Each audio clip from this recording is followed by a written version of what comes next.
Betapa penting untuk kita mengetahui dan memahami apa yang sedang Tuhan kerjakan di dalam hidup kita. Hal itu akan menolong kita untuk bisa terus berfokus melihat keberadaan Tuhan yang ada di dalam batin kita.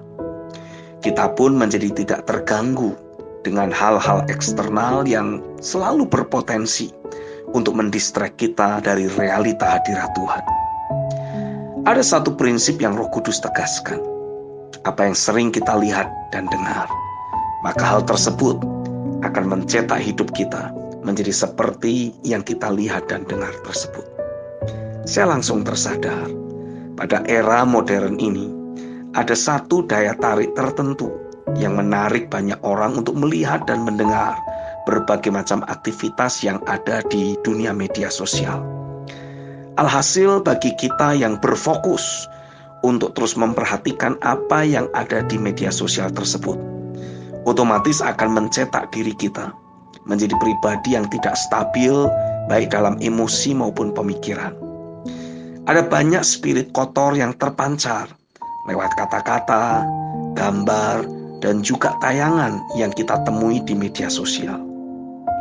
Ada berbagai macam orang dan motivasi dalam dunia media sosial yang sungguh tidak bisa dibendung, mampu mempengaruhi hidup kita. Lalu saya bertanya kepada Roh Kudus, hal apa yang harus kita lakukan? Dan Tuhan menjawab, fokus saja pada apa yang sedang Tuhan kerjakan di dalam batin kita. Hal itu tidak akan membuat kita menjadi ketinggalan zaman, kekurangan informasi, ataupun menjadi kurang pergaulan. Percayalah, hal itu justru akan membuat kita jadi semakin serupa dengan Kristus.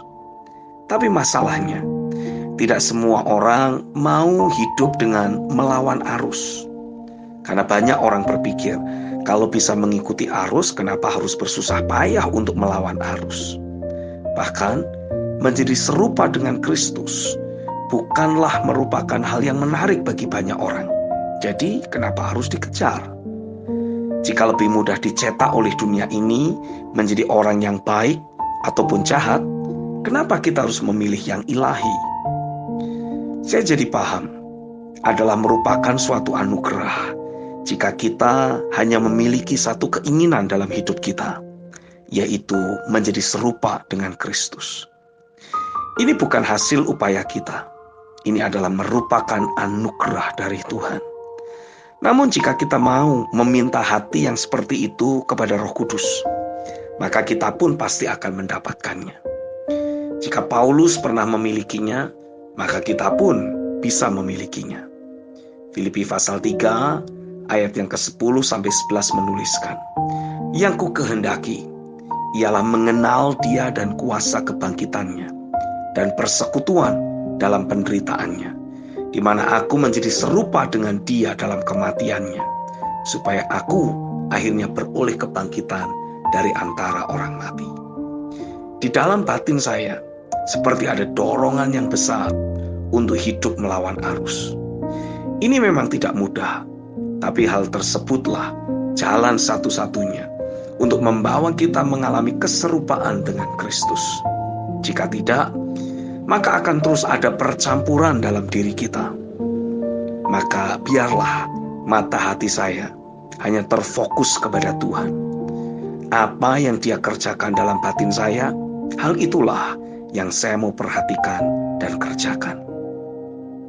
Kitab 1 Yohanes pasal 3 ayat 1 sampai 3 menuliskan, "Lihatlah betapa besarnya kasih yang dikaruniakan Bapa kepada kita, sehingga kita disebut anak-anak Allah. Dan memang kita adalah anak-anak Allah. Karena itu dunia tidak mengenal kita, sebab dunia tidak mengenal Dia." Saudara-saudaraku yang kekasih, sekarang kita adalah anak-anak Allah, tetapi belum nyata apa keadaan kita kelak. Akan tetapi kita tahu bahwa apabila Kristus menyatakan dirinya, kita akan menjadi sama seperti Dia, sebab kita akan melihat Dia dalam keadaannya yang sebenarnya. Setiap orang yang menaruh pengharapan itu kepadanya menyucikan diri sama seperti Dia yang adalah suci. Amin.